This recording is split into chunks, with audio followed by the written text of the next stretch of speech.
எல்லாரையும் பார்த்தீங்கன்னா வந்துட்டு ஜெயில்ல வந்து கூட்டிட்டு போயிட்டாங்க. பாண்டியன் குடும்பமே இப்போ மொத்தமா வந்து ஜெயில்ல வந்துட்டு இருக்கு. வீட்ல வந்து சுடர் வந்து கேட்குறாங்க மயில்கிட்ட, "என்னக்கா நீயும் இப்ப அமைதியா இருக்காங்க. அம்மா தான் இப்படி எல்லார் மேலயும் கம்ப்ளைண்ட் குடுத்துட்டாங்கன்னா, நீயாவது போய் எல்லார்ட்டயும் பேசுக்கா. வாபஸ் வாங்கு கம்ப்ளைண்ட்டுன்னு" சொல்றப்ப, மயில் சொல்றாங்க, "எனக்காக யோசிக்க அந்த குடும்பத்தில யாருமே இல்லல. நான் இவ்ளோ கஷ்டப்பட்டுட்டு இருக்கேன். யாருமே எனக்காக வந்து பேசல. அம்மா அம்மா சொல்ற மாரியே நான் வந்து கேட்க போறேன். நான் அந்த குடும்பத்தில நான் போய் வாழணும். டிவோர்ஸ் நோட்டீஸ் வேற எனக்கு வந்து குடுத்துட்டாங்க. அம்மா ஆனா, என்ன இதுக்கு வந்து சொல்றாங்களோ, யாரு இனிமே நான் காரணம்? அதுபடி தான் கேட்க நீயும் போறேன். சோழன் தானே நானும் வந்து காரணம். பார்த்தேன்னா, ஆனா, போலீஸ் இப்ப ஸ்டேஷன்ல மனசு போயிட்டு ஃபுல்லா அம்மா என்ன வெறுப்பா சொல்றாங்களோ, வந்ததுக்கு, அது அது எல்லாத்துக்கும் என் நான் மேல ஒத்துக்க தான் தான் இருக்கு. போறேன்னு அதுக்கு நான் மயில் தான் சுடர்கிட்ட காரணம் சொல்றாங்க. அப்படின்னு அவன் நெனச்சுட்டு சுடர் இருக்கான். உடனே, "என்னக்கா நீ இப்படிலாம் வந்து பேசிட்டு இருக்க? நீ கொஞ்சம் வந்து உன் வாழ்க்கைய பத்தி யோசி" அப்படின்னு சொல்றப்ப, மயில் சொல்றாங்க, "இல்ல நான் வந்து என் வாழ்க்கைய யோசிக்கிறத விட, நான் இப்போ உன்னோட வாழ்க்கைய நான் வந்து யோசிக்கணும். நான் இந்த வீட்லயே வந்து இங்க என்னால இருந்துற முடியாது. அது அம்மாவுக்கும் சரி, அப்பாவுக்கும் சரி, உனக்கும் சரி, நான் எந்த ஒரு கஷ்டத்தையும் நான் வந்து குடுக்க மாட்டேன்." அப்படின்னு மயில் சொல்றாங்க. அது மட்டும் இல்ல, நான் வந்து என் புருஷன் வீட்ல தான் போய் வாழ்ந்தாகணும். அங்க இருக்கிற எல்லாருக்கும் வந்து பிடிக்குதோ, பிடிக்கலையோ, என் மாமாக்கே பிடிக்குதோ, பிடிக்கலையோ, ஆனா நான் அங்க தான் போய் நான் வாழுவேன். அதுதான் எனக்கும் கௌரவம், நம்ம வீட்டுக்கும் கௌரவம். அதனால நான் அம்மா சொல்றபடி கண்டிப்பா நான் கேட்டு தான் ஆகணும் சுடர். எனக்கு வேற வழி தெரியல அப்படின்னு மயில் சொல்றாங்க. இதெல்லாம் வந்து ஒரு பக்கம் நடந்துட்டுருக்க, மாரியோட வீட்ட வந்து காட்டுறாங்க. அங்க வந்து பார்த்தீங்கன்னா வந்து புலம்பிட்டு இருக்காங்க. அப்பத்தா வந்து ரொம்ப அழுதுட்டு இருக்காங்க. "என் குடும்பத்தையே வந்து இப்படி வந்து போலீஸ் வந்து பிடிச்சுட்டு போயிட்டாங்களே! என்னன்னு தெரியல. இப்படி ஒரு பொய்யான ஒரு இத பண்ணி, கண்டிப்பா மயில் தான் வந்து அவங்க கேஸ் ஏதாவது போட்டு வந்து இழுத்துட்டு போயிருப்பாங்கன்னு நெனைக்கிறேன். இப்படி குடும்பத்தையே ஜெயிலுக்கு வந்து கொண்டுட்டு போயிட்டாங்க. இப்ப என்ன பண்றதுன்னு தெரியலன்னு" அப்பத்தா அழுகுறாங்க. அதுக்கு மாரி வந்து சொல்றாங்க, நான் என் பையன் வந்து குமரன் வந்து ஜெயில்ல வந்து இருந்தப்ப, அந்த வீட்டுல இருந்த ஒரு பொண்ணு அரசி, அவ வந்து எனக்காகவும், எங்க அம்மாக்காகவும் அழுகக்கூடாதுன்ற ஒரே காரணத்துக்காக, அவங்க அம்மாக்காக என்னைய வந்துட்டு நாங்க எவ்வளோதான் வந்து குமரன் கஷ்டம் வந்து குடுத்திருந்தாலும், ஜெயில்ல இருந்து அவங்கள வந்து காப்பாத்தி, ஒரு சாட்சி வந்து சொல்லி அவன வந்து விடுதலை வந்து பண்ணா. அந்த ஒரு இதுக்காகவாது நம்ம வந்து ஏதாவது வந்து உதவி செய்யணும் அவங்களுக்கு. அவங்க மேல தப்பே இல்லன்னு நமக்கு வந்து தெரியுதுல்லடா! நீயாவது குமரன் போய் ஏதாச்சும் வந்து பேசலாம்ல. அங்க போய் போலீஸ் ஸ்டேஷன்லயோ எதுலயாவது பேசி நீங்க எங்கேயாவது கூட்டிட்டு வரலாம்ல. அப்படின்னு சொல்லிட்டு அழுதுட்டுருக்காங்க. இந்த சைடு வந்து பார்த்தீங்க அப்படின்னா, வடிவும் வந்து சொல்றாங்க, என்னதான் இருந்தாலும் நம்ம பொண்ணையுமே இப்ப அரெஸ்ட் பண்ணி கூட்டிட்டு போயிட்டாங்க.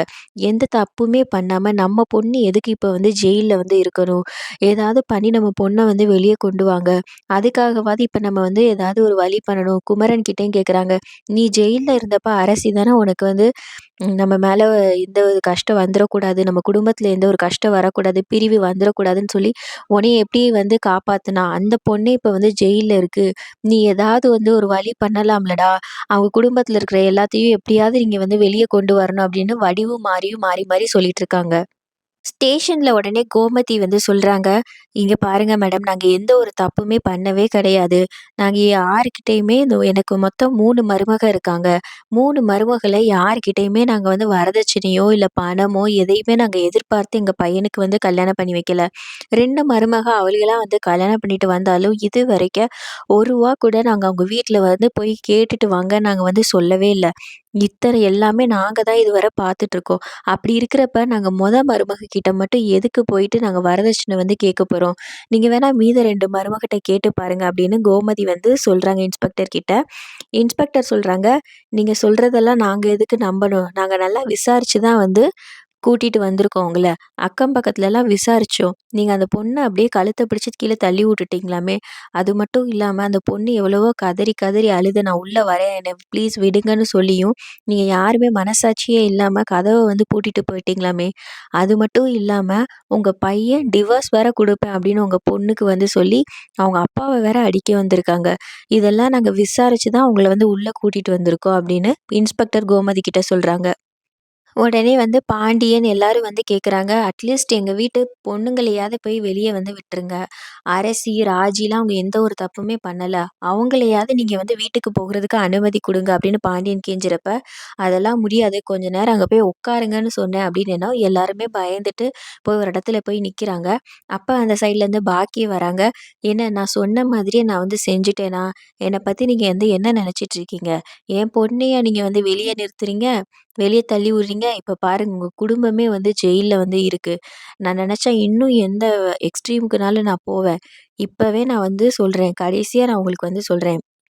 நீங்க என் பொண்ண வந்து உள்ள ஏத்துக்கிறேன்னு சொல்லுங்க. இப்பவே நான் வந்து கேஸ வந்து வாபஸ் வாங்கிர்றேன். அட்லீஸ்ட் ராஜியும், அரசிய மனசுல வச்சுட்டாவது இத வந்து பண்ணுங்க. அரசிக்கு ஏற்கனவே வந்து ஒரு தடவ கல்யாணம் நிச்சயம் வர போய் நின்றுருக்கு. அவ கொஞ்ச நாள் குமரன் வீட்ல போய் கூட வாழ்ந்திருக்கா. ஸோ இந்த மாரி ஆல்ரெடி அவளுக்கே நெறைய பிரச்சனை இருக்கு. இப்ப தான் அவ படிக்க போயிருக்கா. இப்ப மறுபடியும் ஜெயிலு அது இதுன்னு வந்துச்சுன்னா, அவளால படிப்பு கூட கன்டின்யூ பண்ண முடியாது. எல்லாமே அவளோட வாழ்க்கையே வந்து முடிஞ்சிரும் அப்படின்னு பாக்கியம் வந்து மிரட்டுறாங்க. அது மட்டும் இல்லாம ராஜி வந்து போலீஸ் இன்ஸ்பெக்டர் ஆகணும்னு கனவோட இருக்கா. ஆனா, இதுல நான் எஃப்ஐஆர் கேஸ் அது இதுன்னு போயிட்டா, அவளோட கனவையும் சுக்கு நூறா வந்து உடைஞ்சிரும். அவளாலயுமே எதுவுமே பண்ண முடியாது. 2 பொண்ணுங்களோட வாழ்க்கை இப்ப உங்க கையில வந்து இருக்கு.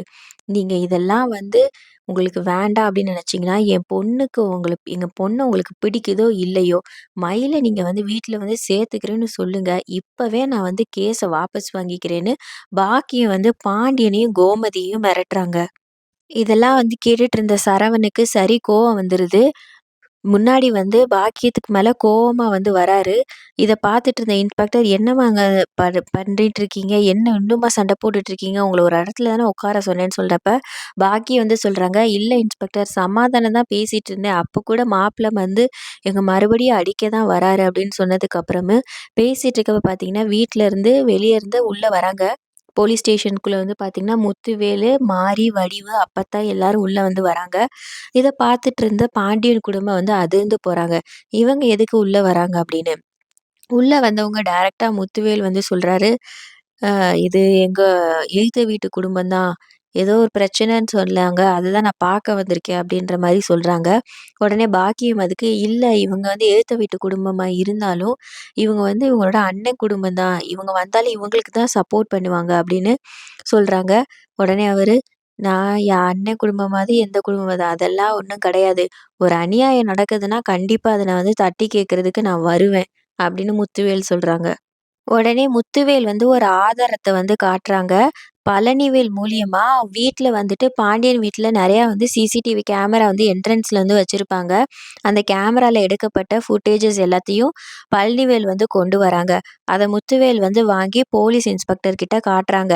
என்ன நடந்தது? அவங்க வாயாலேயே வந்து என்னென்ன மாரி பிரச்சனைலாம் நடந்திருக்குன்றத பாக்கியமே சொல்லியிருப்பாங்க. அதெல்லாம் வந்து போலீஸ் இன்ஸ்பெக்டர் பார்த்துட்டு, "என்ன இங்க விஷயமே வேற மாதிரி இருக்கு. இவங்க வரதட்சணை கொடுமைன்னு சொன்னாங்களே! ஆனா இவங்க பார்த்தா இப்படி வயசெல்லாம் மறைச்சு கல்யாணம் பண்ணியிருக்காங்க. இதெல்லாம் அவங்க கேஸ்ல சொல்லவே இல்லையேன்னு" சொன்னதுக்கு, "ஆமா இதுதான் உண்மையிலேயே வந்து நடந்தது. சண்டை நடந்தப்ப நாங்களும் தான் அங்க இருந்தோம். இவங்க இங்க வந்து மாத்தி பேசுறாங்க. பொய்யா கம்ப்ளைண்ட் குடுத்துருக்காங்க. அது மட்டும் இல்ல, இங்க நின்னுட்டு இருக்காரே இந்த ஆளு, இவரு எங்க வீட்டுக்கே ஒரு தடவ திருட வந்திருக்காரு. அந்த டைம் நாங்களே கட்டி வச்சு அடிச்சோம். போலீஸ் கம்ப்ளைண்ட்லாம் குடுக்க வேண்டான்னு அப்பயே விட்டுட்டோம். இந்த குடும்பமே ஒரு ஃப்ராடு குடும்பம். இவங்கள வந்து நம்பாதீங்க." அப்படின்னு வந்து சொல்றாங்க. இதெல்லாம் கேட்டுட்டு இருந்த பாண்டியன் குடும்பத்துக்கு அதிர்ச்சியா இருக்கு. எதுக்குடா இவங்க நமக்கு வந்து உதவி செய்றாங்க அப்படின்னு.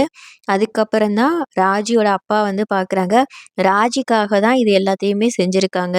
ராஜி வந்து ஜெயில்ல வந்து இருக்கக்கூடாது அப்படின்ற ஒரே காரணத்துக்காக, அது மட்டும் இல்ல அரசியும் இருக்கிறதுக்காக குமரன் வந்து பேசி, இவங்க குடும்பத்த எல்லாத்தையும் ஜெயில்ல இருந்து கூட்டிட்டு போயிர்றாங்க.